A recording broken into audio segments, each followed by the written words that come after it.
Hi, this is the voice, Michael Chavello. You're listening to the Premium Oddscast, hosted by leading MMA odds maker Nick Kalikas, fight scientist and author of Fightnomics, Reed Kuhn, and MMA journalist Brian Heminger. The absolute best UFC betting info, picks, statistics, and analysis from the most respected authority in mixed martial arts betting, MMAoddsbreaker.com.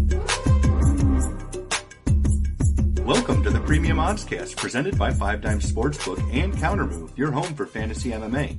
I'm Brian Heminger, joined today by leading mixed martial arts odds maker Nick Kalikas to break down this Saturday's UFC Fight Night 78 event, which takes place in Monterrey, Mexico. If you're unfamiliar with our format, myself and Nick will be breaking down the fight card from top to bottom, providing extensive analysis and a pick for each fight after doing our film study for the event. Briefly looking back at our last event, our premium package bet for UFC 193 went 0-2 to lose 6.29 units overall. We lost our plays on Peter Sabata and the under 2.5 rounds total for the Hall-Whitaker fight. We also lost our 1 unit free bet parlay when the Sabata-Noke fight went under 2.5 rounds. Back to the present, UFC Fight Night 78 features a 13 fight card in total and will be aired on Fox Sports 1 and UFC Fight Pass this Saturday night. Let's dive right in. Now, kicking off the preliminary card on Fight Pass is a lightweight contest between Valmir Lazaro, who is 13-3, and Michel Prazeres, who is 18-2. Now, Nick, where did you open this fight, and how has the public shifted things so far? Lazaro minus 125, Prazeres minus 115. That was my opening odds, courtesy of our sponsor, 5dimes.eu. That's what we're going to use for the entire podcast here. And right now, looking over at 5 Dimes, Lazaro as the underdog, plus 105, Prazeres is minus 125. So basically just flipped with a little bit more early action coming in on the favorite here, or I should say on Prazeres, which is now the very slight favorite. So it's virtually a pick'em type of fight. And it is a head scratcher for sure, because if you look, you have basically what you get here is your typical wrestler versus your striker skill set, with Prazeres being your wrestler, grinder, and Lazaro being your striker. And Lazaro is definitely big for the weight class, especially in this matchup. He's going to have a significant reach advantage here. He's just going to be the larger fighter. Prazeres is a little beast, though. I mean, he's short, stocky, powerful guy, no doubt about it. And he's going to be looking for those takedowns. Now, Lazaro, in his UFC debut against Vic, he looked a little sloppy. He was competitive in that fight, no doubt. I mean, he made it close, but his sloppiness is what bothered me the most. I mean, he just wasn't very technical, and that led to some openings in his defense, and he was getting tagged in his defense as well. But he still showed some signs that he could improve, and he did that against James Krause. He looked much better. That was a big win for him over a very game opponent in James Krause as well. I think that's going to give him confidence. Now, it was a close competitive fight for sure, and he still showed some defensive flaws in that fight, but at least we see some progress in Lazaro's game. And again, with that frame that he's got for the lightweight division, he's a big guy. He's a powerful guy. He can be a very effective striker, no doubt about that. And that's what he's going to look to do against Prazeres here. He's going to look to sprawl and brawl, and he can be effective on the feet. Now, Prazeres, even though he is a grappler, he's got a little bit of power. I mean, he definitely brings it even on the feet. I mean, he basically uses striking to set up his takedowns up against the cage to get you to the floor. Once he's on top, he definitely has a lot of power. He has good ground and pound. He looks for positional control, and he's hard to buck off you and just keep off of you. So he's that typical grinder that you like to see. So you basically, again, have the grappler versus striker skill set. I'm going to lean a little bit more towards Prazeres in this spot as well. I think he will be able to get some takedowns here and there. Lazaro, one good thing about him, I think he's able to, even if he gets put on his back, he's able to kind of get out of a bad spot. He's hard to hold down, and he gets back up. So if he does a lot of that, then we're going to see a very interesting and close competitive decision here. I think either way. So Lazaro's best chance to win this fight clearly is by obviously knocking Prazeres out. I don't think that's going to be an easy task, and I think Prazeres is going to have to kind of grind on him. Even Lazaro getting back up at times, he's going to keep on having to be relentless, be on top of him, pushing a high pace. And I think that's probably what's going to win him the decision in my mind. So I got to lean a little bit more towards Prazeres in this fight, but we have to definitely be cautious about Lazaro, because if he is improving like we've seen thus far, then he could take another big step here and surprise us all. But right now, it's Prazeres for me. As Nick mentioned, this fight is 100% a striker versus grappler matchup. Lazaro, he's long, and he has significant advantages in terms of height, reach, and leg reach. You got 6 inches in height, 6 inches in reach, 5 inches in leg reach. So if he's able to use it, he'll be in great shape. But the problem is Lazaro doesn't fight tremendously long. He's more of a brawler.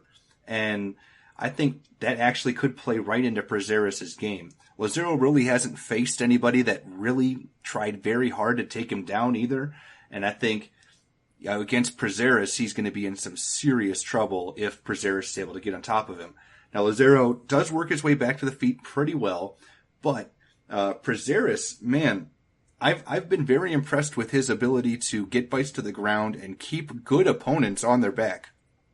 I mean, say what you want about his last fight against Kevin Lee, but the one before that against Mirbek Taisimov, who I think is one of the best young lightweights on the UFC roster, Prazeres had his way with him. And, that's no joke. I mean, Taisimov might have been off his game a little bit on that night, but it doesn't matter. I mean, Prazeres was spectacular there. And I think that if that Prazeres shows up, then he'll have his way with Lazaro as well. And it's not just like all he knows how to do is get fights to the ground. He sets it up by throwing some heavy, heavy shots on the feet. And if Lazaro, is trying to brawl, I think that'll allow Prazeres to throw those big strikes, get up close, and then drag this fight to the ground. The only thing that I'm really concerned about in this fight is the fact that Prazeres does slow down as the fight goes on. So if Lazaro doesn't give up after getting taken down a little bit early in the fight, then if Prazeres starts to gas, especially by the third round, Lazaro could turn it up a notch and try to get a finish. So it'll all come down to that, I think. I really do see Prazeres winning these first 2 rounds, maybe even getting a submission. But if he, if this fight goes to the third round, then Lazaro could get something going and potentially get a late TKO. But I still think this is a Prazeres' fight to lose. I think he gets top position and grinds this out, and he'll probably tire Lazaro out too, because, it's exhausting being on bottom position as well. So I'm going to side with Michel Prazeres. I think this fight's going to be entertaining, but I think, it's going to the grappler here. Now, sticking with the lightweight division and kicking off the Fox Sports 1 prelims, we have Cesar Arzamendia, who is 7-2, taking on Polo Reyes, who is 5-3. Now, Nick, what's the MMA Oddsmaker's perspective on this one? I opened Arzamendia -210, the comeback on Reyes, +160. Right now, looking over at 5 dimes, it's Arzamendia -190. The comeback is +165. So line margins tighten up a little bit. I don't think there's a lot of people coming in on this fight. For one, I'm sure most people haven't really did the research and footage on this fight yet, and a lot of people probably don't care about it that much either. But it should be a pretty close fight, pretty entertaining fight, because you got 2 guys that overall really prefer to stand and bang, and I think that's what we're going to get in this fight, because they both have decent takedown defense, and they both, again, like to utilize their stand-up game. I'm going to start off with Arzamendia first, since he's the favorite in this fight. He's a talented fighter. He's got skill in all areas with solid technique overall. Decent fight IQ shows as well. And he's the type of fighter that does prefer to stand and strike, but he does work well on the ground as well. So regardless of where the fight takes place, Arzamendia is definitely game. On the show, he was a semifinalist. He won his first fight by TKO, but really wasn't challenged from the Panamanian kid that he actually fought. So I think you almost have to throw that out the window. I mean, he was just a level way above the person he fought there. And then the second fight, he was actually doing really good against the guy that's in the championship right now, actually, Barzola, a finalist. He was dominating Barzola, had him hurt early on, and then he actually got caught with a big punch. And from that punch, it really changed the complexion of the fight. Barzola was able to take Arzamendia down on the ground. He was able to physically dominate him. And then eventually Arzamendia actually tapped to a punch that hit him in the stomach. So that kind of is a head scratcher in a way, because Arzamendia did tend to fade a little bit. And I think a lot of that was Barzola's punch that rocked him and hurt him a little bit worse than probably we all realized. So that is a concern for sure, because Reyes definitely hits hard. He's another guy that likes to stand and bang. He has a complete skill set as well. I don't think he's as technical as Arzamendia is in this spot, but he's another guy that he's more of a striking-based fighter, in my opinion. And his offensive attack isn't really that bad. He's got some clean punches, nice timing with his kicks, and good counter strikes. And that's kind of what he likes to do. He likes to sit back and kind of let the opponent push the pace, and then looks to kind of pick him apart and counter. But he does push the pace back from time to time as well. On the show, the first fight, he won by TKO in the second round. In the second fight, he actually got KO'd by Gutierrez, who is a finalist, so you got to cut him a little bit of slack there as well. But the problem with Reyes to me is his cardio and that backpedaling. Like I said, he likes to kind of counter strike, and that tends to get him hit a little bit. He was even dropped in the first fight that he won, but he ended up coming back. It was a slugfest. It was a pretty fun fight to watch. but he ended up coming back and winning that fight. So you got to give him credit for that. Now, as far as Reyes go on the ground, he is capable of taking the fight to the ground. And what does impress me with Reyes is once he gets top position on the ground, he starts dropping some nasty elbows. So he utilizes his ground pound very well, and he can be effective with it. So it wouldn't be a bad idea for him to try to get Arzamendia down on the floor and try to have some success that way. But overall, I still think Arzamendia has a little bit more upside, and he's a little bit more skilled and technical. Now, at the line, it is, I think, still, I opened it a little bit higher because I think the public will probably favor Arzamendia a little bit more, but I think it is going to be a competitive fight. And honestly, I don't trust either one of these guys all that much. So I do lean Arzamendia's way, but he has to show me something here. And this is a winnable fight. And I think he probably does win this fight. I expect this fight to be a competitive bout between two decent strikers. The biggest difference between these guys, honestly, is the fact that Arzamendia is 24 and Reyes is 31. Reyes is from Mexico. Watching him fight, he has good leg kicks, decent punching combinations. The big issue with him, though, is he's a bit stiff. He's hittable on the feet. But when he does get hit and hurt, he has some good heart. He fights through it, and he has some power. So Reyes is a pretty good overall striker. Now, Arzamendia, on the other hand, he's from Paraguay, and he has good length. I think he has a great lead left hand. When he has his opponents hurt, he swarms well, but he does get pretty sloppy in that department. So if he hurts Reyes, he needs to be careful, because with the way that he kind of wings punches, all over the place when he has somebody hurt, with the way that Reyes kind of bites down in his mouthpiece when he gets hurt, he could get himself in some trouble. Also, Arzamendia, as evidenced by his semifinal fight, he's not very good when he's put on his back. So that is a concern. If Reyes, who has some decent ground and pound, gets on top of him, I think Arzamendia could get in some trouble. And Arzamendia does not have as much heart as Reyes. So, if these guys are landing punch for punch, then Arzamendia could get himself in trouble. That being said, I do think that Arzamendia, being younger, being quicker, he's definitely the more relaxed striker of the two. I think that over the course of the fight, I expect Arzamendia to get the better of Reyes, and I think that he ends up eventually picking up a TKO at some point. But this fight should be a fun scrap while it lasts. But my pick is Arzamendia. Now moving up to the welterweight division, we have another battle between Ultimate Fighter Latin America Season 2 contestants, between Vernon Ramos, who is 3-0, and Alvaro Herrera, who is 8-3. Now, Nick, where did you open this fight, and how has the public shifted things so far? I opened Ramos minus 185, the comeback on Herrera plus 145. And right now, looking over 5 dimes, it is Ramos minus 165. Comeback still the same at plus 145. So line margins again tightened up a little bit. Not a ton of early action coming in on this fight either. I think it's the same scenario as the last fight that we were just talking about. A lot of people aren't going to be running to the windows to try to bet this fight, or logging in online saying, "Oh, I got to bet Ramos versus Herrera here." It's probably not going to get a ton of action, and for a good reason. Honestly, if you look at these guys, I guess I'll start off with Ramos again. He's favored first.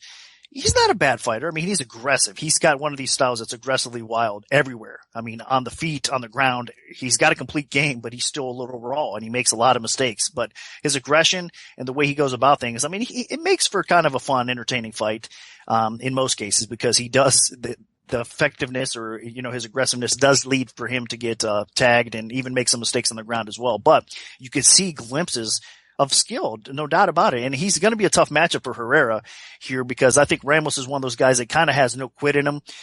He definitely tries to push the pace, and he has the ability to make life rough for a guy like Herrera, especially considering Herrera is one of these guys that he actually lost in the elimination round. So he's getting a break. Usually they bring in the semifinalists in the show. This time around, they brought back Herrera, which didn't look good at all, honestly. He's a pretty big guy. He's going to have a size advantage over Ramos here in this spot as well. But even if you look back at Herrera, his pre-fight record before he came to the UFC, he has 0 quality wins. He fought all weak competition. Those were his W's. So even though Ramos has less fights, Herrera still hasn't really impressed me that much. And then his performance on the show as well wasn't that good. He actually was doing okay. He started off well in the fight. He's, again, has some power. He likes to push a little bit of pace. He's big and strong, especially for the welterweight division, but then he started slowing up a little bit. His cardio is terrible. His strike defense is definitely a problem for him as well. He does look for some takedowns and control, and uses his power really over technique on the feet and on the ground. And that's kind of not what you want to see, but he does have a little bit of decent clinch game. He works his knees well, and he throws those big looping punches that can be effective, but a little bit sloppy at times again. So this is going to be kind of a slop fest here with both fighters being raw. I just think that Ramos has a little bit more heart and more of the desire to win this fight. So as the fight goes on, even if Ramos is in trouble early on, which I think that's probably going to be the case. I think honestly how this fight's going to play out is Herrera is going to come in early on. He's going to overwhelm Ramos in the first couple minutes, but then Ramos is going to kind of hang in there. Even if he gets rocked a little bit, he's going to hang in there and basically flip a switch, and he's going to end up being on top, getting top position if the fight stays on the ground, or being the more effective striker on the feet as well.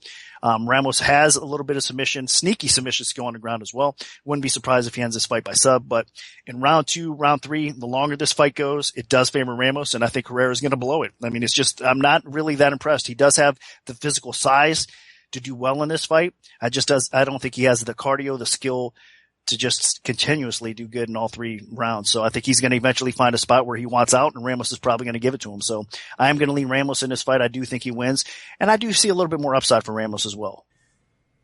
This is another battle between nations, as Ramos is from Panama and Herrera is from Mexico. And honestly, looking at how these guys performed on the show, I'm shocked that Herrera was given another shot to fight in the UFC. I mean, he looked atrocious in his fight in the quarterfinals. Didn't get anything going, kind of had some gimme takedown attempts and then gave up and just started getting beat down. I mean, it was really ugly. I mean, he did not look good. I'm flabbergasted that the UFC decided to give this guy another shot. Maybe they just really liked Ramos and they want to give him a chance to pick up a win. I'm not sure. But that's honestly the way I'm looking at this, because Herrera, he is slow. Yeah, he's the bigger fighter here, but he does not use his length well. He does not strike very well. He does not have good conditioning, as Nick mentioned. He does have a little bit of power, and that's the only thing I think that's going to be concerning Ramos, because Ramos is, his chin is questionable. He got dropped in both of his fights on the show, although in the first one he came back with a fury and ended up winning the last 2 rounds. And then the second time he actually got dropped right away against Montano, the eventual finalist. We'll get to him later. And he came back and was winning the next couple minutes of that fight. So the guy has a ton of heart. And the big difference also is size. I mean, Ramos is definitely a lot more stocky compared to Herrera. He's very aggressive. He mixes up his punches and kicks well. Pushes a really high pace. Throws everything with bad intentions, even though he doesn't have the most power. And I really do appreciate this guy's heart and the pace that he can push, and the fact that I think he can keep that going for the full 3 rounds. His conditioning is on point. So if Herrera can't put Ramos away quickly, then I see Ramos just completely steamrolling him. I do not see this fight going the full 3 rounds. I think at some point Ramos will get a finish if Herrera can't do something early, because Herrera he was so bad on the show that either he was injured or something, I don't know, but Ramos should be able to just completely steamroll him if he can survive early. So my pick is going to be Vernon Ramos. Now dropping down to the featherweight division, we have Gabriel Benitez, who is 18-4, taking on Andre Fili, who is 14-3. Now, Nick, what's the MMA odds maker's perspective on this one? I opened Fili minus 210, the comeback, and Benitez plus 160. And right now, looking over at 5 dimes, it is Fili minus 190, plus 165 for Benitez. So again, line margin just tightened up a little bit. The line did get bet up originally, and then it came back down. Some dog action coming in on Benitez as well. So there is some 2-way action on this fight. There is some split opinions out there on this fight as well. I'm not really that surprised with the split opinions, because, I mean, if you look at Benitez in his last fight, I mean, he surprised me as well. I know Benitez, honestly, out of the Latin America tough fighters thus far that have come out, I think Benitez has some of the best potential, honestly, because he's got a really well put together game. He's got good fight IQ. He's got that experience. He's been in the sport for a long time.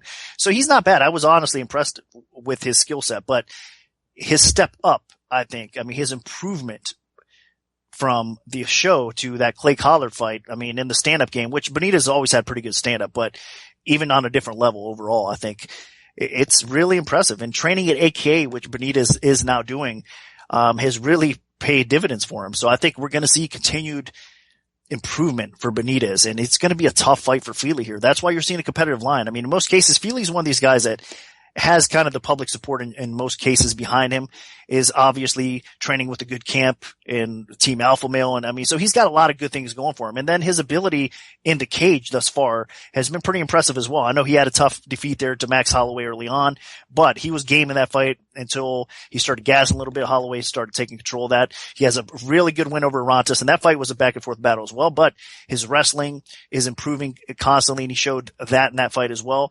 And then he got caught basically in his last fight, by that triangle choke, from Pepe. But besides that, Fili's definitely improving in all aspects of the game as well, because he has the talent on the feet to knock you out. He could be very effective in the striking game. But I think more than anything else right now, he's fighting a little bit smarter. He's looking to take the fight to the ground. He's looking to outpoint you, and do some damage on the ground as well. So he can win the fight in all areas. And that, I think, is what he's going to have to do against Benitez. He's going to have to look to take this fight to the floor, because if it stays standing, I honestly give the stand-up edge, the more technical edge, to Benitez. Both these guys have some power, but I do like Benitez on the feet. I think his improvement, his ability to be a little bit more effective and land the cleaner shots and the harder shots on the feet are going to pay dividends, especially as the fight goes on. Fili does tend to gas a little bit, does tend to slow down. And if that's a case with the fighter against Benitez, he's going to pay for it in the later rounds. So I do give the slight edge on the feet to Benitez. It's going to come down to whether he can stuff the Fili takedowns, or if he does get taken down, which I'm sure he will throughout the fight, is how quickly he can bounce back up. And then on the feet, once he is up, just kind of weather the storm a little bit against Fili and then just be able to pick him apart. So this fight is going to be ultra competitive. I think it's going to be one of the best fights on this card from top to bottom. I'm glad they matched him up this way. And I think Benitez could surprise people with his ability to improve. And this matchup for him, it's a winnable fight as well. So I'm going to go against the grain here, and I'm going to pick the dog. I'm going to go with Benitez. I think that he's going to be able to sprawl and brawl well enough, and he's going to probably be able to win the stand-up battle here. I could see a late finish from Benitez, or I could see him win a very close competitive decision on the cards as well. So either way, I'm going to pick Benitez to beat Fili in this fight. Yeah, I think nobody out of tough Latin America has improved more than Gabriel Benitez, except maybe Yair Rodriguez. This guy came out of nowhere almost. I mean, he was a decent fighter on the show, but he has gone on and looked spectacular. I mean, his last performance against Clay Collard, I was floored with how much he improved. And this is definitely a tough matchup. Andre Fili's a guy out of Team Alpha Male. I mean, he's an excellent fighter, excellent training environment, and he's going to have some advantages here. I mean, Fili is going to have the edge in reach and height by about 3 inches. But that being said, I think Benitez is the better striker. Benitez has excellent boxing. He kicks pretty well. And Fili, he's just a little bit sloppier in terms of his pure stand-up skills. I know he looked really good in his UFC debut, but he wasn't facing a good striker. And I think against Benitez, I think he is going to get touched up a little bit.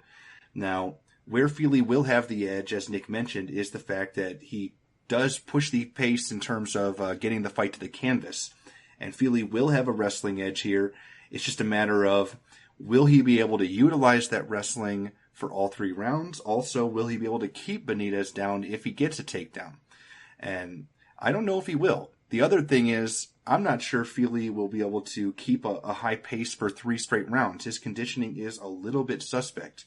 So basically what you have here is a fighter in Benitez who is the superior stand-up striker, taking on somebody that is probably going to stand with him until he realizes that he's getting touched up, and then somebody that's going to be looking to get the fight to the canvas. And it's just a matter of whether or not Benitez can, first of all, avoid getting taken down, and then second, get back up if he does get taken down. Because if he can, then I think he wins this fight easily. If not, then Fili could grind out a decision and make it ugly. So I think this fight is going to be competitive. I think Gabriel Benitez will probably walk away with the decision victory. I don't see Andre Fili being able to utilize that wrestling for extended periods of time. I think he's going to have his hands full here, and I think Gabriel Benitez is primed for an upset. So my pick is Gabriel Benitez as well. Now dropping down to the bantamweight division, we have Scott Jorgensen, who is 15-11, taking on Alejandro Perez, who is 16-6. Now, Nick, where did you open this fight? And how has the public shifted things so far? I've been Jorgensen minus 175, the comeback on Perez plus 135. And right now, looking over the line at 5 times, it's Jorgensen minus 145, the comeback on Perez is plus 125. And it's interesting because the original action did come in on Jorgensen and it caused the line to bump up over 2-1 at one point, I believe. Now it's come back down a little bit. Line margins have tightened up. There's more sportsbooks have followed and copied and posted their line as well. So now you're seeing basically across the board around $1.45, $1.50 for Jorgensen here in this fight. This is a fight that most people are going to probably be on the same page about. I mean, Jorgensen, if you're looking back at his career recently, I mean, you're talking about a guy that's earned a title shot in the UFC, regardless of the weight class, regardless of the situation. The guy was definitely one of the best and most talented fights at 135. 125 didn't fare as well for him as he liked, but still, I mean, the guy has been well respected and just a tremendous fighter throughout his UFC career. Now, unfortunately for him, he's lost what I believe it's 5 out of his last 6 fights. So that's not really a good sign for Jorgensen. He is hitting that spot where he is starting to decline. But if you look at his skill set, I mean, the guy has wrestling, the guy has striking, the guy has submission skill, the guy has it all. It's just his body won't react as well as it did at one point, and he's losing some of these fights. He's not looking like he used to. So he's facing basically a young, fresh, hungry opponent in Perez, which is improving all the time. Another guy, like we just mentioned about Benitez, that is training at AKA and is really stepping up his game quite a bit. Now, a lot of people are going to question what I just said because if they look back at his last fight, I mean, he just got destroyed by Williams. I mean, he just got overwhelmed. I mean, the fight lasted, 20 seconds or so.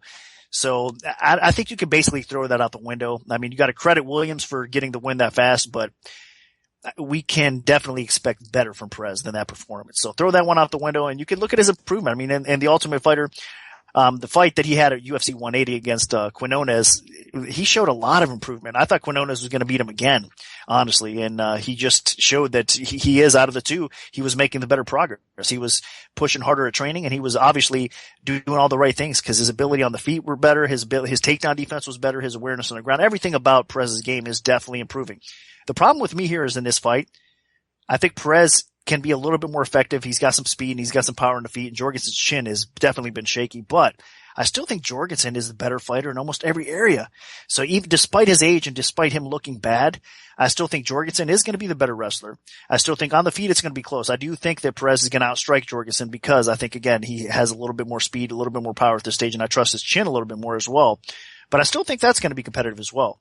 And I think Jorgensen has that experience against the high-level competitors that he's going to be a step ahead of Perez. He's going to be pushing the pace, maybe even clinching up if he has to, and getting some takedowns, some timely takedowns when he does as well. So I think this is honestly a toss-up type of fight for me, but I'm going to lean towards a veteran in Jorgensen. I think that most people are probably going to lean the other way, but honestly, until Perez proves that he can get by a guy that's just a little bit more well-rounded than him, honestly, and a little bit ahead of him still at this point, then I'll believe that Perez is kind of taking that right step forward. So I'm still going to go with Jorgensen. I just think he's going to be a little bit too much, and he can win a decision over Perez if he doesn't get finished. So that's the call for me. If Jorgensen doesn't get finished by KO, he probably wins a fight. So I got to lean a little bit more towards Jorgensen in this one. Scott Jorgensen has definitely been put through the ringer in his career. I mean, you just go back. I mean, the guy has lost 5 of his last 6 fights and then 7 of his last 9 fights. And for the most part, they've been against some pretty tough opposition.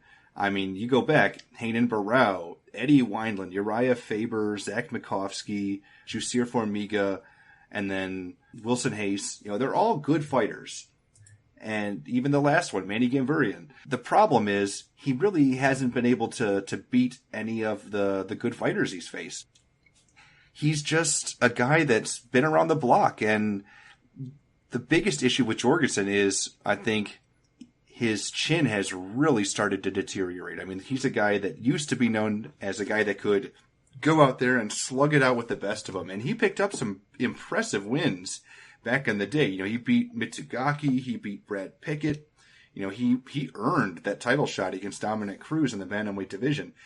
But, you know, ever since, I mean, he has just really been on a steep decline. And I think that, you know, he's clearly on his way out right now. And I don't think that there's really anything he can do that's going to turn it around for him. I was honestly surprised that he was able to avoid that latest round of UFC cuts. Now, Alejandro Perez, he's a good fighter, but in his last fight, I mean, he got completely overwhelmed by the moment fighting in Mexico, and then Patrick Williams just blasted him and then put him away with a guillotine choke, the fastest finish in UFC bantamweight history. And I think that's really not the type of situation that he's going to be in there against Scott Jorgensen this time around. Jorgensen has some power, and he has some submission ability. I mean, he's picked up some pretty impressive guillotines in his day, but he's not the type of guy that's just going to swarm you like that. And he's not that explosive. Jorgensen does have some good wrestling, but I don't know. I think Perez should be able to hold his own. I mean, this is a guy that's doing some serious training at a American Kickboxing Academy. He's working with a fellow, tough Latin America fighter, Gabriel Benitez. So I'm expecting him to come out here fully prepared. He's not going to have the deer in the headlights like he did in his last fight. And I think that he's going to be able to take advantage of a faded, near the end of his UFC career, Scott Jorgensen. And honestly, this is more of a fade of Scott Jorgensen at this point than it is, a pick of Perez. But I'm going to lean with Alejandro Perez here. I think that he gets back on track and picks up the win, probably by decision or maybe a late knockout. Now moving up to the welterweight division, we have Hector Urbina, who is 17-8, taking on Bartosz Fabinski, who is 12-2. Now, Nick, what's the MMA odds maker's perspective on this one? I opened Fabinski minus 230, the comeback on Urbina plus 170. Looking over at the line right now at 5 dimes, it's minus 190 for Fabinski, and the comeback on Urbina is plus 165. So line margins tightened up a little bit. There has been a little bit more action coming in on the underdog, some parlay action coming in on Fabinski as well. So it's kind of balanced out a little bit. And I think we will see some separate opinions on this fight because, Fabinski actually had a really good showing in his last fight. He took it on short notice, went up a weight class, and was able to basically grind out McClellan. He looked pretty good in that fight. So that was impressive to see, no doubt about it. Now he's going back down to his weight class at 170, but he's facing a very game and underrated opponent in Urbina. Urbina is one of these guys that's been around for such a long time. You're talking about a veteran of the sport. I mean, he's faced a lot of big name opponents throughout his career, and he's done okay. I mean, he hasn't really pulled off a lot of tremendous victories over those name opponents, but he's been competitive against most as well. But then looking at his progress and his improvement, I mean, that win over Edgar Garcia in his last fight was impressive. I mean, Garcia's no easy out, and that was a beautiful guillotine choke that he ended up catching there. And that's the kind of fighter Urbina is. You cannot take him lightly because he's going to be in the fight. I mean, he has decent wrestling overall. He can be effective with his striking technique. He's got some power. He's got the will to win. He's got some heart. He's got a little bit of everything. He's training with American Top Team, which has actually helped his game progress quite a bit. So Urbina is no easy out. But unfortunately for him, I do think that Fabinski is just going to be a little bit better everywhere.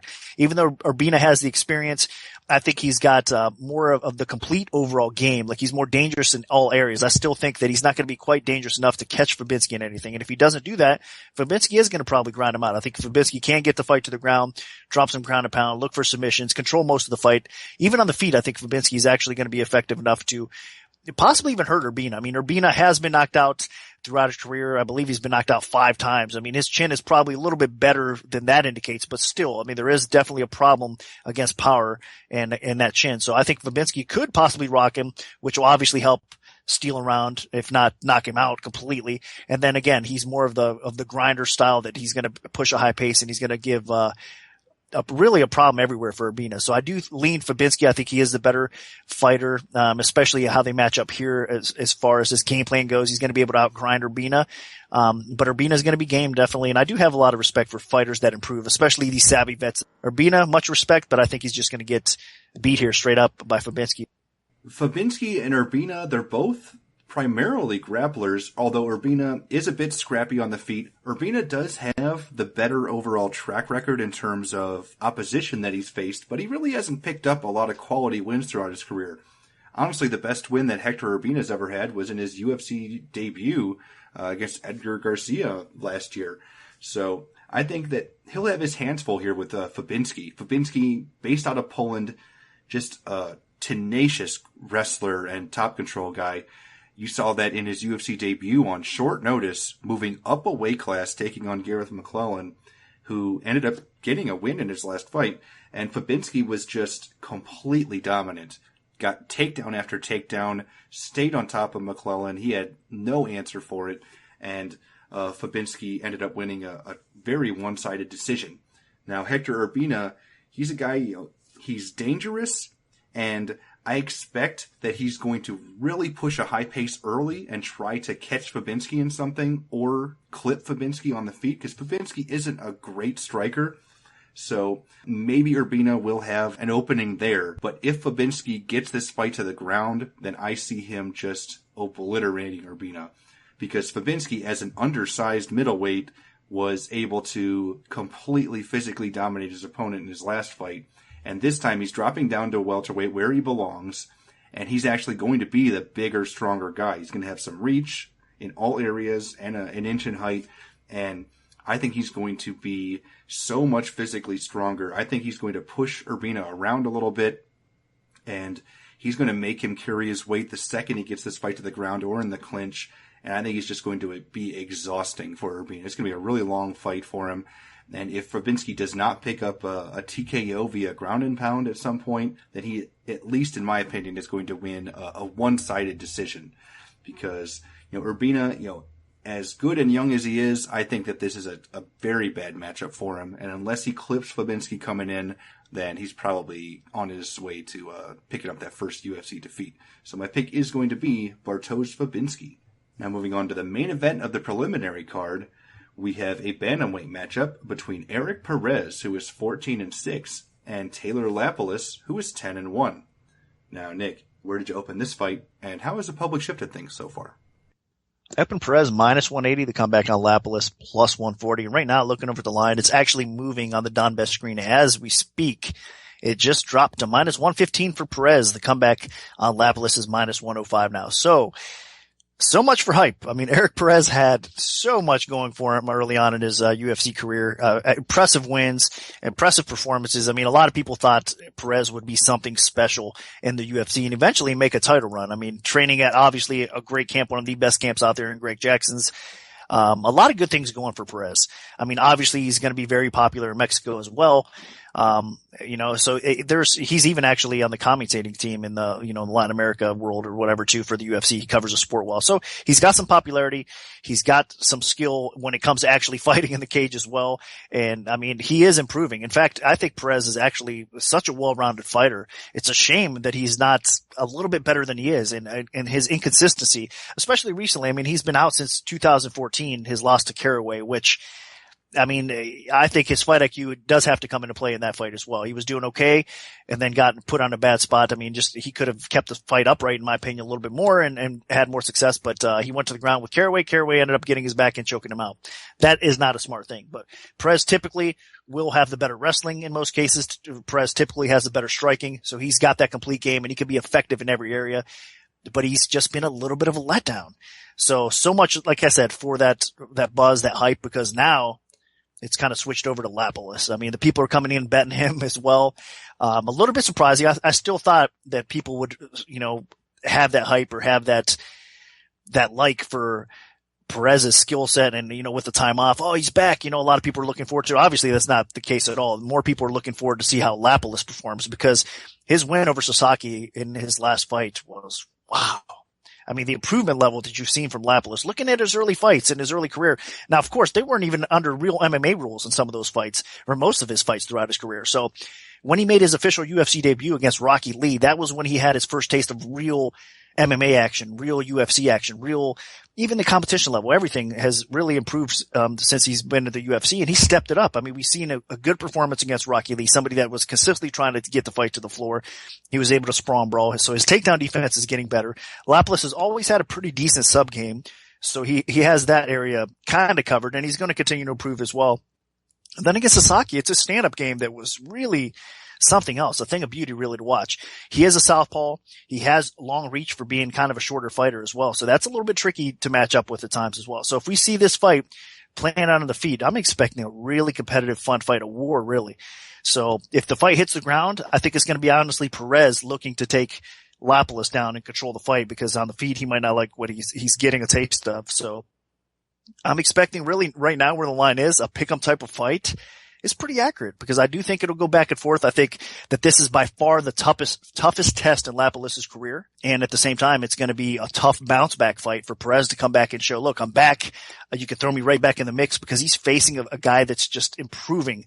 He's a little bit younger. Both these guys are young, obviously, but Lapalus a couple years younger, and his improvement levels, I think, even better than what we're used to seeing at this stage. So, a tough one. I'm going to lean a little bit more towards Lapalus in this spot, mainly because of the time off that Perez has been away from the octagon for so long. I'm just not sure. He's going to have a little bit of ring rust. I'm leaning towards Lapalus.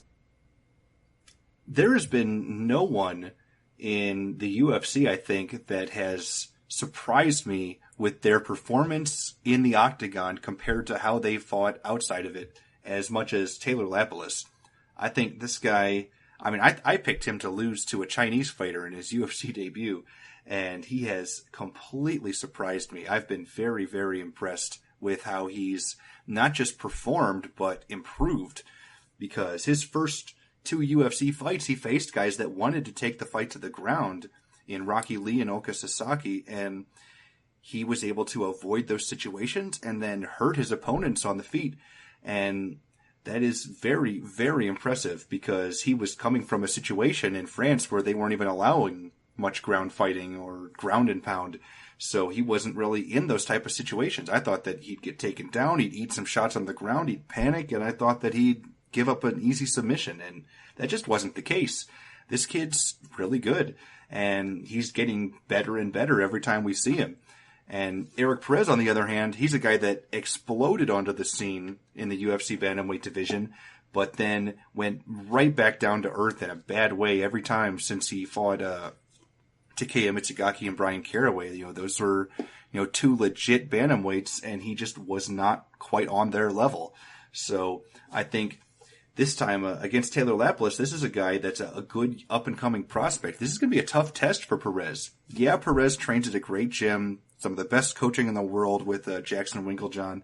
But the big issue here is he's definitely made some tough and just quirky mental errors in fights. And I think that's something that Lapalus can take advantage of. I think Lapalus is the better striker of the two. So even though Perez has some power, Lapalus should be able to get things going on the feet. He's going to have a significant reach advantage, 6 inches, believe it or not, even though Perez is the taller guy. And Lapalus is just the fresher guy. If you go back, Eric Perez hasn't fought since June of 2014. So this will be very interesting to see how he performs, because I think he was originally supposed to fight about a year ago, but then he had to pull out due to a shoulder injury. So he's just been sidelined, rehabbing and recovering, and this is finally his first fight back. So 17, 18 months, that's rough. That's a long, long layoff. And I think that this is a very tough opponent that he's going to be facing. I was expecting that he'd be fighting, somebody coming off of a loss, and he was originally scheduled to, but Lapalus stepped in on short notice for Stasiak. So I think Perez definitely has his hands full here. And even though it is a relatively short notice performance for Lapalus, he's had well over a month to prepare, and he's had a decent amount of time between fights, so he's not coming in all battle worn. So I expect Taylor Lapalus to show up well prepared. And the big thing here that Eric Perez needs to do most likely is to get the fight to the ground, because he does have a superior submission game compared to Lapalus, and he should have the better wrestling. But it's just all about whether or not he can get the takedowns, because Lapalus so far has faced 2 grapplers, and he was able to avoid the ground against them. Now, Perez is a better wrestler, in my opinion, than the 2 guys that Lapalus has fought so far. And his ground game is just as good, if not better, than Sasaki's. So if Lapalus gets taken down, he could be in some trouble. But if he's able to keep this fight at distance, if he's able to just start peppering away at Perez, we could definitely be primed for an upset. So I'm picking Taylor Lapalus as well. Now, kicking off the main card, we have a lightweight contest between Efrain Escudero, who is 25-9, and Leandro Silva, who is 18-2-1 with 1 no contest. Now, Nick, what's the MMA Oddsmaker's perspective on this one? I opened Silva minus 140, the comeback on Escudero, even money, and right now looking over 5 dimes, it's still minus 140, but the comeback now on Escudero is plus 120. So line staying fairly steady And it is that type of fight, honestly. I think it's a pick-em type of fight with a slight lean towards Silva. I'm expecting a very competitive fight. I mean, in the past, honestly, Escudero hasn't gotten that much respect, I think, from the overall community, from the bettors out there either. But he does have a pretty well put together game. I mean, he has some wrestling. He's got some striking skill. Escudero is just one of those guys that doesn't really overwhelm you, but his cardio and conditioning is decent. Everything about him. I mean, he's been putting the work in. He's, I think, finally found his groove, and he's definitely a tough out. But this matchup against Silva, it's going to be tough for him because if you look back, I mean, Escudero, even though he has decent wrestling, he still has been put on his back and he's been controlled in fights. And obviously, Silva, that's what he likes to do. A lot of people could think of Silva as more of a lot of, I've heard this before too. I think a lot of people consider Silva more of a striking based fighter as well. But at the same time, he does utilize the ground game well, because he's one of those guys that has a little bit of everything. So he might be known for his grappling, but then he shows a little bit of striking and vice versa. So I think the best part of Silva's game is his grappling. On the feet, I think Silva does have an edge because I think he has a little bit more power. I think he has a little bit cleaner technique, but the problem is Silva is just not consistently busy. He does get tentative at times, and that tentativeness has cost him in the past. And if he is tentative against a guy like Escudero on the feet, Escudero is going to be coming forward. Even though he doesn't have a whole lot of power in his punches, he's still going to be landing, and he could be stealing some rounds, especially if it stays upright on the feet. But I think Silva is going to look to clinch up. He's going to look to pin Escudero up against the fence. I think this fight does end up on the ground a little bit, and I think Silva gets the better of the grappling exchanges on the ground as well. So that's why I'm leaning a little bit more towards Silva. I think he can be effective when he does strike.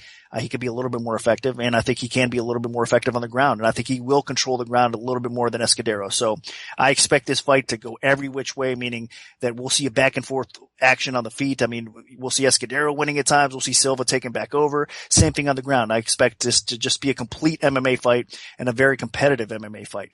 But I honestly have to lean a little bit more towards Silva. I think that, again, he'll just control a little bit more of the fight, especially in the clinch game, in the exchanges, up against the cage and on the ground. I think he's just going to be able to do enough to just barely skim by in this fight. So that's why I got to lean his way. It is in Mexico, though, again.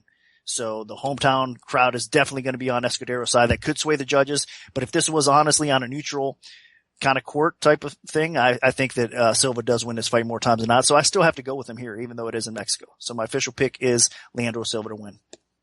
I expect this fight to be very competitive. Efrain Escudero probably isn't quite as technical as Leandro Silva on the feet, but he is much more active, and I think that that's going to be to his benefit. So I expect him to push a decent pace in the stand-up, and even though Leandro Silva is the better kicker and probably a little bit better of an overall striker, if Escudero is just able to stay in his grill on the feet, I think that he'll actually win most of those exchanges, especially in the judges' eyes. Now, in terms of the ground game, I think this will be a competitive battle on the ground. Silva is probably the better submission threat on the canvas, but I think that Escudero is the better wrestler.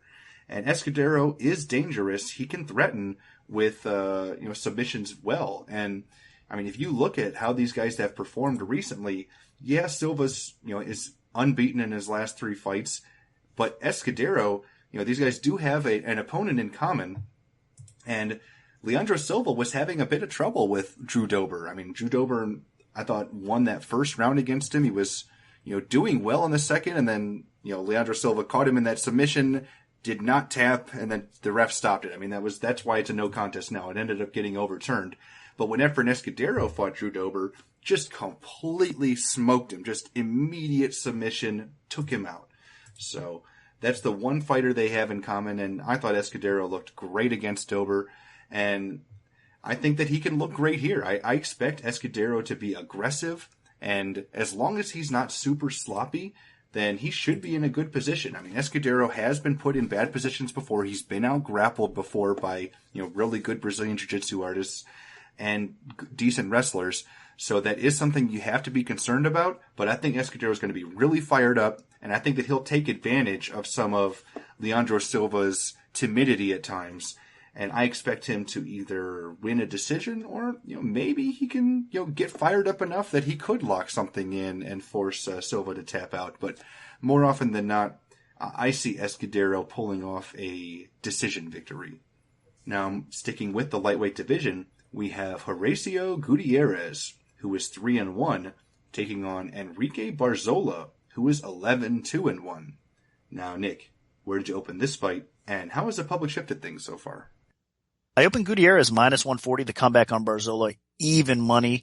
Right now, looking over at the 5 dimes, it is currently for Gutierrez minus 150. The comeback on Barzola is plus 130. So a little bit of back and forth action coming in here. Slightly more on Gutierrez. These guys are obviously the tough Latin America 2 lightweight finalists. Both of these guys are actually skilled, and I'm looking forward to watching these guys fight. So I am impressed from their performances on the show. Starting off with Gutierrez first. He's a pretty complete fighter. I'd like to watch him stand and utilize his striking skill on the feet. He's got good boxing, good kickboxing. He moves well. He's got a combination of both speed and power, aggressive and confident, on the feet as well. And he likes to stand and bang. So that's one thing he's got going for him. He is an exciting fighter.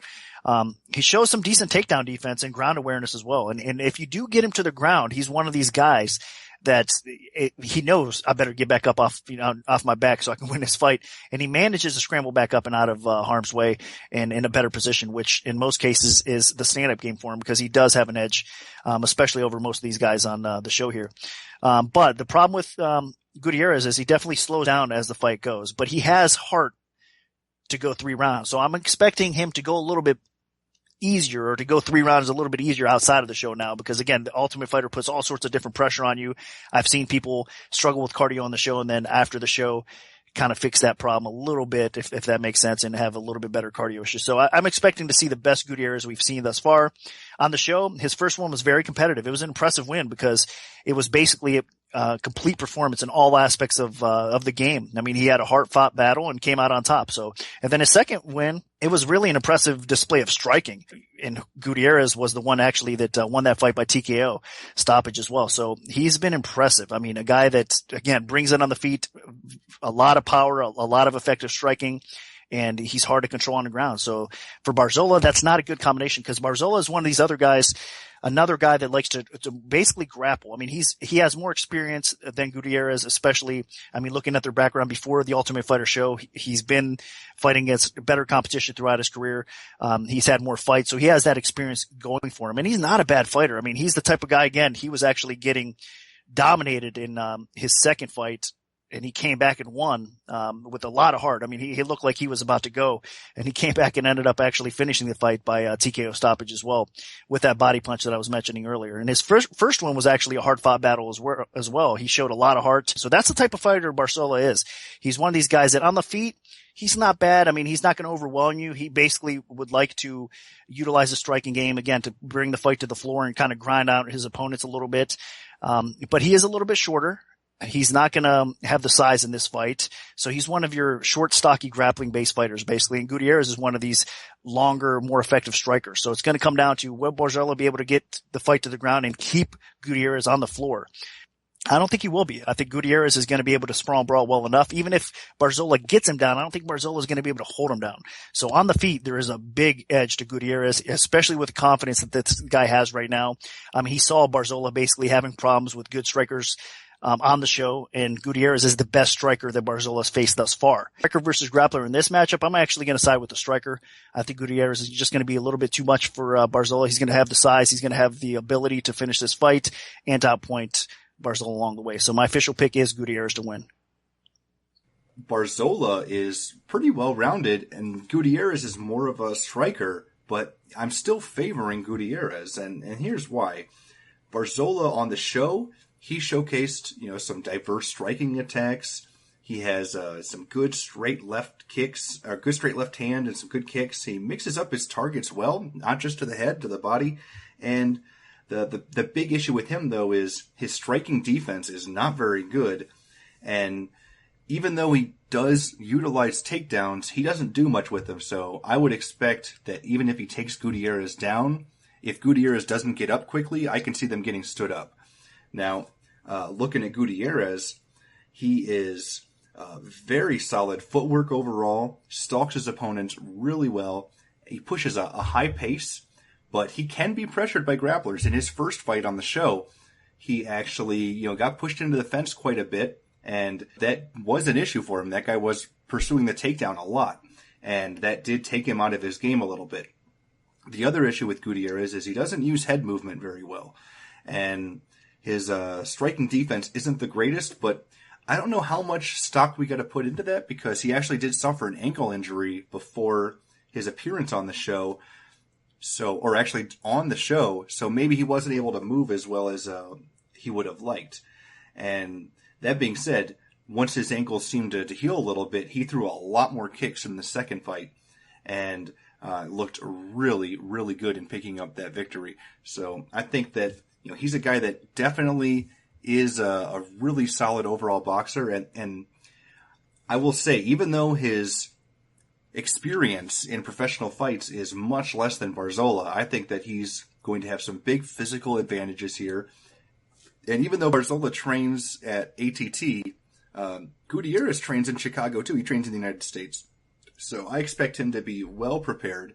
And I think this is going to be an interesting battle.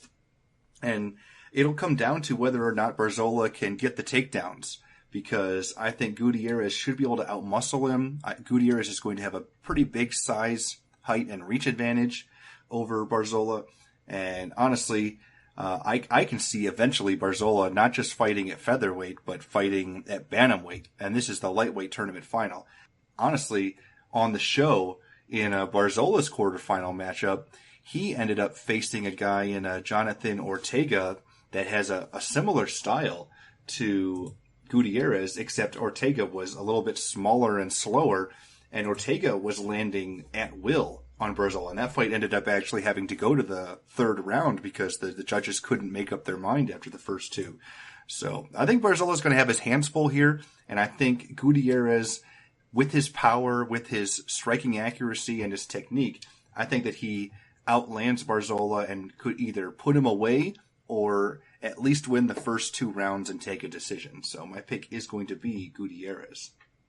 Now moving on to the other Ultimate Fighter Latin America finale, we have Eric Montano in the welterweight division, who is 6-3, taking on Enrique Marin, who is 8-2. Now, Nick, what's the MMA odds maker's perspective on this one? I opened Marin minus 210, the comeback on Montano plus 160. Right now looking over at 5 dimes. Line hasn't really moved that much. It's currently Marin minus 185. The comeback on Montano is plus 160. So line margins again tighten up a little bit. Not a lot of early action coming in on this fight. This should be another good fight, honestly. I mean, obviously these are tough Latin America 2 welterweight finalists, and both deservingly so. They made it to, to the championship, and it should be a very competitive, close, interesting type of fight. Getting into it right away though, Marin, I'll start off with him since he is favored again. He's got a variety of attacks on the feet. I mean, he uses boxing well, his elbows, his kicks. He's a little bit better than I expected, to be honest with you. He works well behind his jab. He has a nice clinch game to go along with it. And then he's even capable of putting a fight on the ground. And on the ground, he does have good top control. He's got decent reversals from the bottom as well. So if he does get put on his back, he's able to, a lot of times, to get out of a bad position, reverse things, get on top where he could do a little bit more damage and work well. So his takedown D overall could be a little bit better. His strike D overall could be a little bit better, but I do see enough in his technical overall game that I like it. I mean, it is, again, the way his striking is and the way he goes about it, and he utilizes everything in his arsenal to score and be effective is really impressive. So on the show also, he showed some toughness in his first fight. I mean, he got overwhelmed early, but he kept calm and started taking over midway through the first round and won that fight. It was a pretty close competitive fight by majority decision, but it was one of those fights that you could see, and you were probably pretty pleased with seeing him stay in the ball game and stay focused and be able to turn things around and do well. He dominated his second opponent on the feet, finished him by a rear naked choke. So this guy has a complete skill set. I think this guy could do really well in the UFC. He might be eventually dropping down out of 170 to 155, or even if he stays at 170, if he's matched right and keeps on improving, Marin is not going to be an easy out for sure. Now going over to Montano, of course, he is one of these guys that his brother, of course, is already in the UFC. So there's been a little bit of buzz and hype around Montano, even though his brother has had some questionable performances. And a lot of times, a lot of people would basically think, okay, this is this guy's brother, so he must be around the same type of fighter. That's true in some ways, but I actually think that this Montano is a little bit better and has more upside. I mean, he is very strong physical fighter. He uses kicks while at range. He likes to clinch up, look for takedowns and slams. In fact, his first fight on the show, he actually won that fight because he slammed his opponent to the ground and broke his opponent's arm. It was a pretty nasty break too. It looked like he was having a little bit of problems early on in that fight as well. So he did what he had to do. He got the win. But in his second fight, I mean, he really showed up. He showed a solid stand-up game and his ability to finish on the ground. And what Montano is definitely – he is a finisher. I mean, he's the type of guy that can knock you out on the feet. He's the type of guy that on the ground, I mean, what was impressive in his second fight was his ability when he found the opening. I mean, he wrapped up that rear naked choke and ended the fight quick. So that's what I'm talking about when I'm talking about Montano being a finisher. And that's why I think he does have better upside or more upside than his brother, honestly. And this fight against Marin, even though I think Marin's a little bit more of the technical striker, Montano actually has a little bit more power. So Marin has to be careful. Because Montano's the type of guy, again, he uses elbows, knees, it throws big punches along the way. He's very strong. So he has a lot going for him here, and I'm expecting a very competitive fight. But all that being said, I still think Marin is the better fighter. I think Marin will make a little bit less mistakes. Montano kind of goes for things a little bit more, and it leaves himself opening, even on the ground. I mean, he was reversed, spent a lot of time on his back, even in that second fight that he won. So I think Marin is going to be a little bit more capable of not making as many mistakes, and I think he's just a step above. He's just a little bit cleaner with his technique, and he's just a little bit more of the skilled fighter here. So skill should trump power in this case. So that's why I kind of have to lean a little bit more towards Marin, but I do think that this should be a pretty entertaining fight. But my official pick is Marin to win this fight. Eric Montano, being the brother of Augusto Montano, if it runs in the family, I don't think he'll end up being that great in the UFC, to be completely honest. But he showed that he was pretty good on the Ultimate Fighter Latin America, at least. He showcased a decent clinch on the show. He had good power, especially with the left hook. He had an opportunistic ground game. It wasn't a great ground game. He found himself on his back at times, but if his opponent left an opening, he took advantage of it. And he actually did pursue the takedowns as well. He actually finished a fight by scoring a takedown, and his opponent broke their arm on trying to prop themselves up on the way down. So, that's something that, he is potentially capable of doing here, especially because Marin, if you look at him, he had a little bit of an issue with takedown defense on the show. That being said, that issue was mainly because he was facing the number one pick overall in his first fight, and he got swarmed a little bit early, but he weathered it and then just completely dominated. And he's a guy that looked really, really good. I mean, he surprised a lot of people on the show by his performance. He's actually from Spain, and watching him fight in close range, like especially a phone booth level, where you're just right in the pocket. I think this guy was the best striker on the entire show. Very good short strikes, good elbows, and then on top of that, he backed it up by having spectacular ground game. So even when he did get taken down on the show, which did happen a few times, he was able to either get back up, or for the most part, he was actually able to work for sweeps and roll over from bottom position with Kimura sweeps or you name it. So I think this guy is spectacular on the ground. And then when he was on top position after getting there, he was very dangerous both with strikes on the ground and with threatening submissions. So this is a guy you absolutely should keep an eye on. I think he might be the most talented fighter from the entire season. So I think that he has potentially the brightest future. And Marin, I think what's going to happen here is Montano will be dangerous. He will threaten with some good, powerful shots from distance. But if Marin can get inside on him, I think he's going to start connecting with some big, nasty strikes, especially in combination. And then if it goes to the ground, I wouldn't be surprised if Montano wasn't the one pursuing the takedown. But at some point, I see Marin reversing the position and then working over Montano as well, because I do think he has the better ground game, and I think he's got the better short striking game. So unless Montano can keep him on the outside, or unless Montano can get in top position and stay there, then I see Marin winning this fight relatively handily. I just think he's by far the better overall, more technical fighter. So Enrique Marin is my pick. Now dropping down to the flyweight division, we have Jasir Formiga, who is 18-3, taking on Henry Cejudo, who is 9-0. Now, Nick, where did you open this fight, and how has the public shifted things so far? I opened Cejudo minus 300, the comeback on Formiga plus 220. Looking over at the line, no love for Formiga right now. Cejudo is minus 500. The comeback on Formiga is plus 400. Not really that surprised by the line movement. Cejudo's a very popular fighter. Of course, we all know his Olympic gold medal status. The guy is definitely a world class on the ground, no doubt about that with his wrestling, but it hasn't really translated as well as I'd like to see in the cage thus far. And obviously in his last fight, he had a better or bigger challenge than most people thought against Camus, but that's not really that shocking to me either because Camus is kind of under the radar. He's a tough guy to beat. He's a tough guy. Obviously his takedown defense, everything is improving about Camus's game. So that was a pretty solid win for Cejudo regardless, probably better than most people think.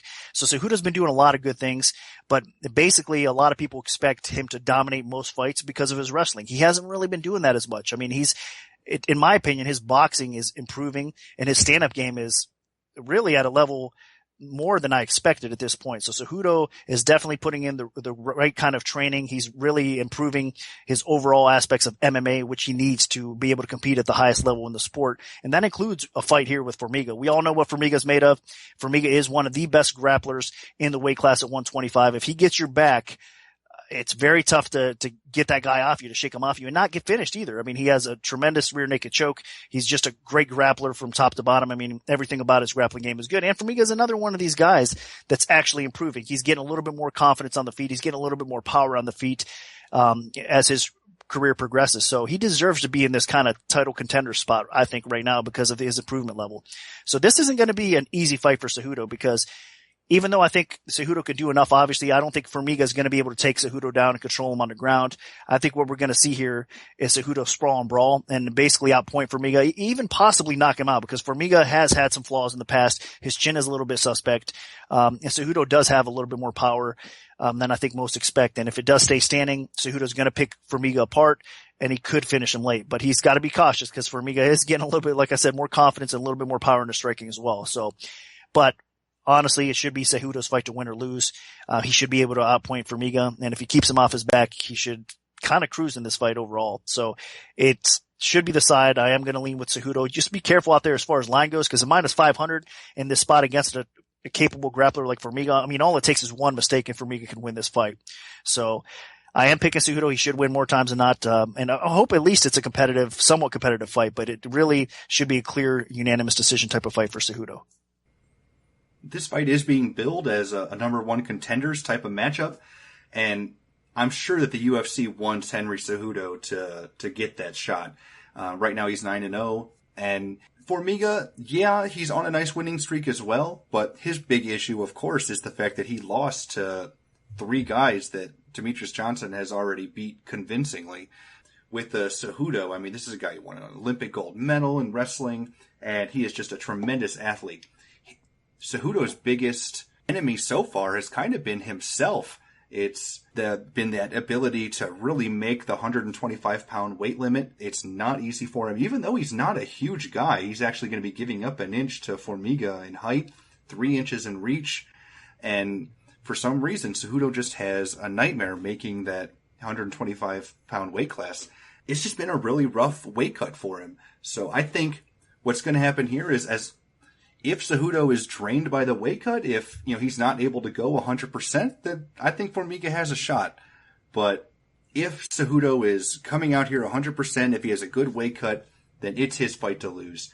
This guy is such a tremendous athlete. He was a Golden Gloves boxer, just an excellent boxer, and it's transitioned pretty well into his stand-up in MMA.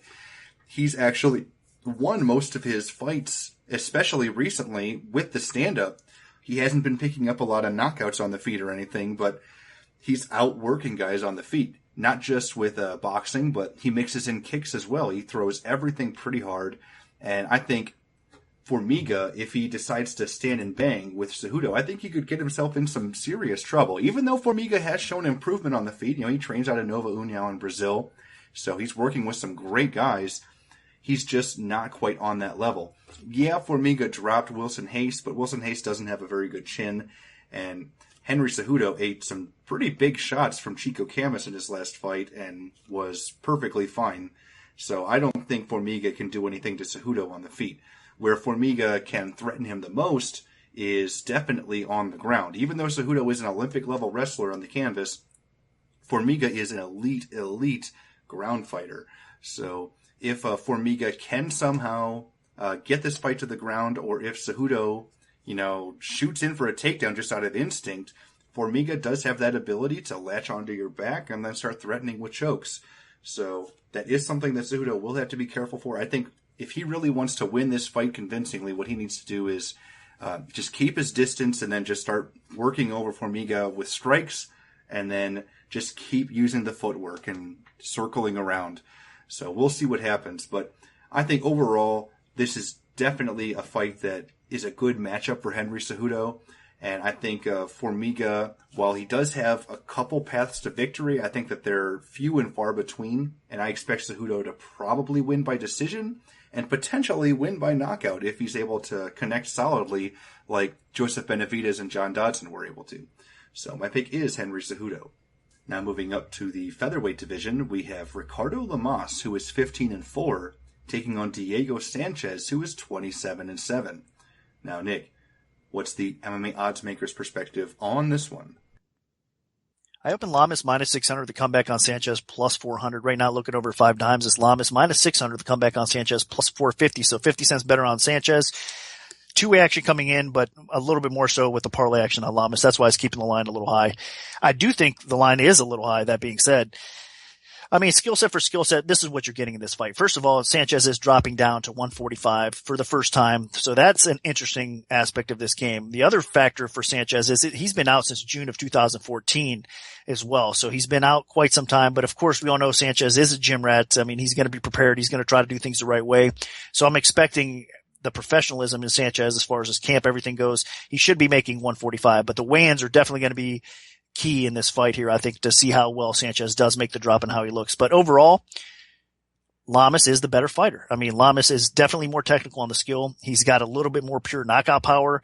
He obviously has the wrestling game and the submission game to go along with it. He has everything. Lamas is a complete fighter. He's going to have the speed advantage over Sanchez. So there's a lot of things to like about this fight for Lamas. But at the same time, Sanchez, as we all know, those people that obviously bet Pearson against Sanchez are still bitter and still have a right to be, because that was a ridiculous decision out there. So Sanchez, for some reason, somehow, the way he goes about fighting, I mean, that fight, honestly, there's no excuse for it at all. I mean, that decision should not have went his way. But other times, I mean, if you look back through Sanchez's career, I'm going to use the Martin Kampmann fight for an example.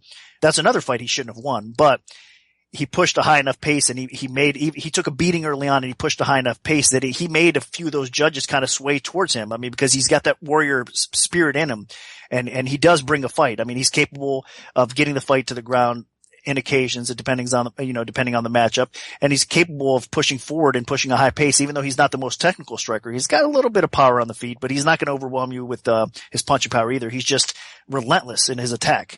So he's got a lot of quality wins throughout his career, but it's just the pace that Sanchez pushes that makes it, I think, kind of likable or a little bit better for the judges. So that's what you got to always worry about with Sanchez. Obviously, he's proven it in the past more than one time. So even though Lamas is the better fighter here, I would still be concerned even at that price on the scorecards, because this fight obviously is in Mexico. Again, you can say what you want, but Sanchez is the more popular of the two for sure.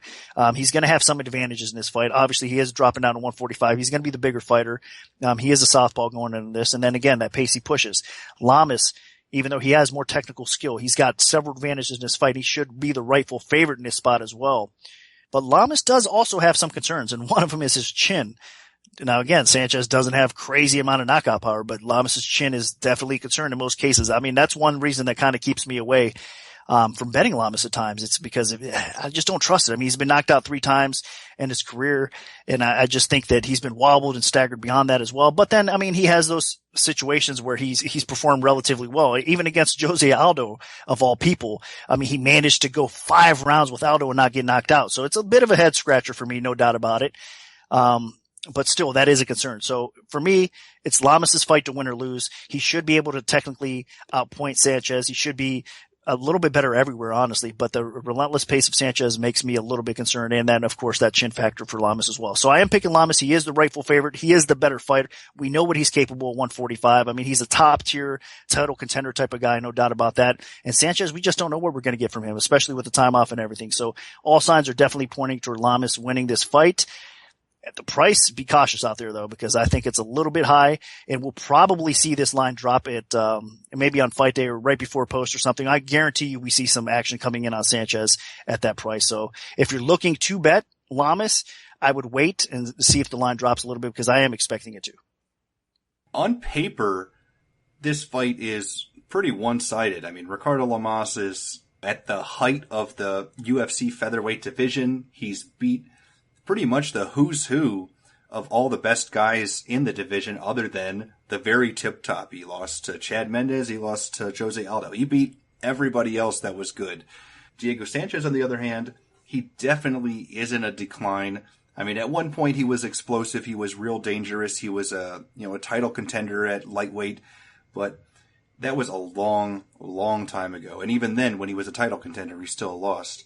So I think right now, Diego Sanchez, this is a guy that is just on his last legs. I mean, he is the last guy that's still being competitive right now that was from the Ultimate Fighter Season 1. I mean, just about everybody else is either retired or I guess you got Stephan Bonner still screwing around in Bellator a little bit.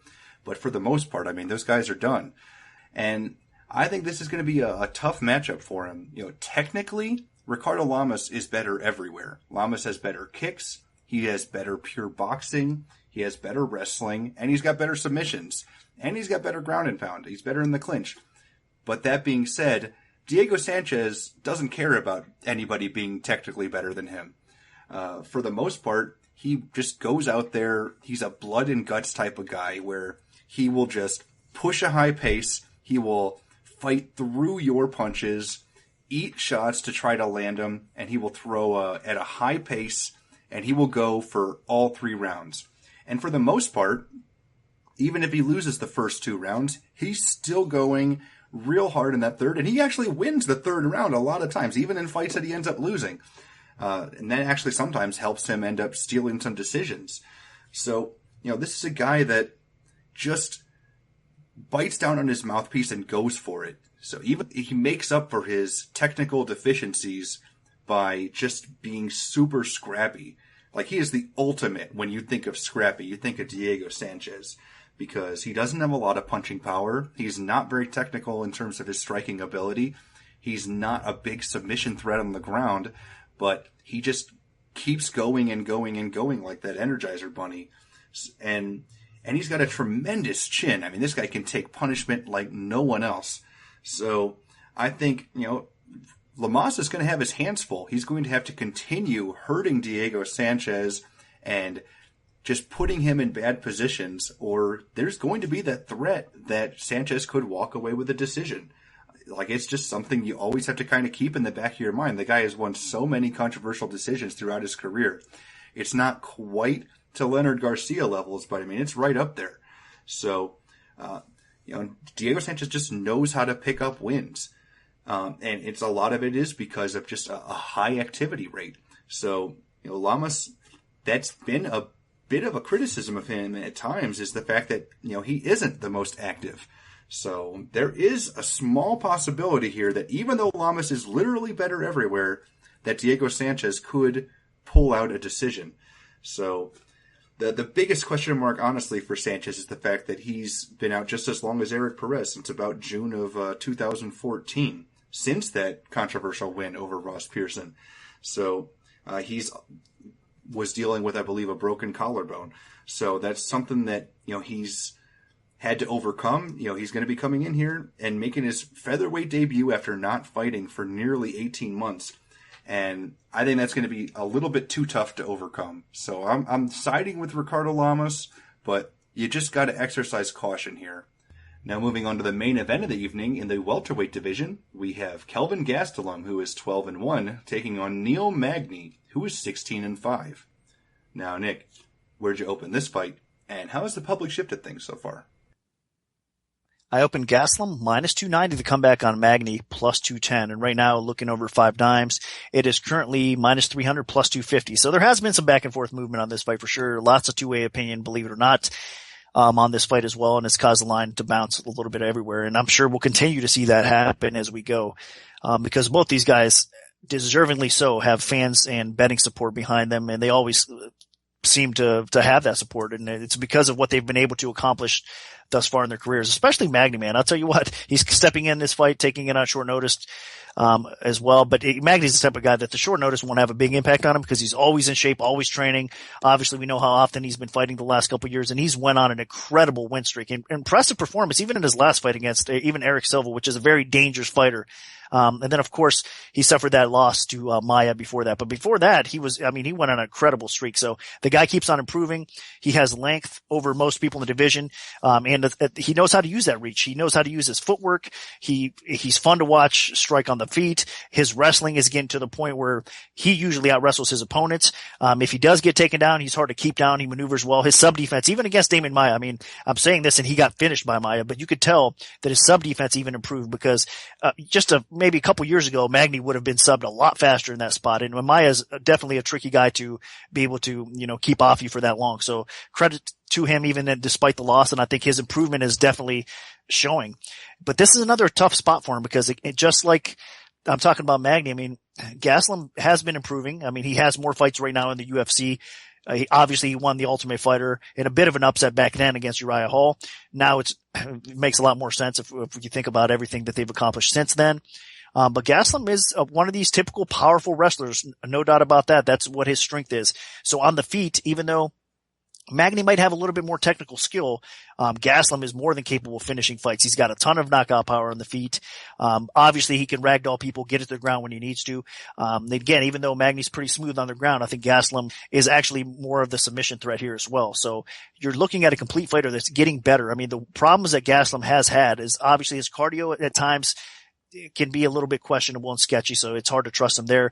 And obviously that weight cut, I mean, dropping down to 170 has not been that successful for him. I mean, in fact, that's why he took his last fight at 185. He did manage to win that fight as one. Now he's dropping back down to 170. And he is a beast at 170. You're talking about a guy that can contend and definitely make it tough for any champion, including Robbie Lawler right now. I mean, Gastelum is definitely a tough out. I mean, the way he stylistically goes about things with the power on the feet, with his wrestling, with his ability to finish on the floor. So I think what you're going to see here is Gastelum being able to control Magny, get him down when he wants to get him down. I think on the feet, he's going to be a little bit more dangerous as well because he has a little bit more power. I guess my main concern in this fight would seriously be as the fight goes on, if Magny can survive it, then Magny might start taking over in the later rounds here. I mean, it is a 5-round fight despite the short notice. And I think that, rounds 4 and 5, definitely you have to think that they favor Magny if it does go despite the short notice. But overall, I still think Gastelum can even win if it hits the scorecards. And I think there is a good chance that Gastelum finishes Magny. I mean, with that power that I'm talking about, and if he does get him to the floor, take his back, or, through a choke or whatnot, even though Magny's defense has gotten better, you combine technique with power like Gastelum has, and it's hard to really, maintain and survive against a fighter like that, even on the ground. So overall, I think stylistically, Gastelum is a better fighter, and it should show, and he should win this fight more times than not, even with a very game Neil Magny as an opponent. So my official pick is going to be Gastelum. I think he does win this fight, possibly by stoppage, but even if not, I think he can steal at least 3 out of 5 rounds and win under the cards as well. This is a very, very interesting battle, especially with Neil Magny stepping in for Matt Brown, because what Neil Magny has going for him is the fact that he has tremendous cardio and a great reach. And he's going to need every last bit of that if he wants to win this fight, because Kelvin Gastelum is a workhorse. Gastelum does a really good job of pushing the pace early and then using that wrestling base to get fights to the ground and then just start beating up his opponents. And I do think that Gastelum can do that, especially early in this fight. The big question mark, of course, is the fact that this is a 5-round fight. And Neil Magny, he loses a lot of fights in the early parts and then just weathers it and then comes back and just starts smashing his opponent. And I think that is something that you have to be a little bit concerned about here, because Gastelum, this is his first 5-round fight. I know it's the first 5-round fight for Magny too, but the fact that Magny has never had conditioning issues, I'm not worried about him whatsoever.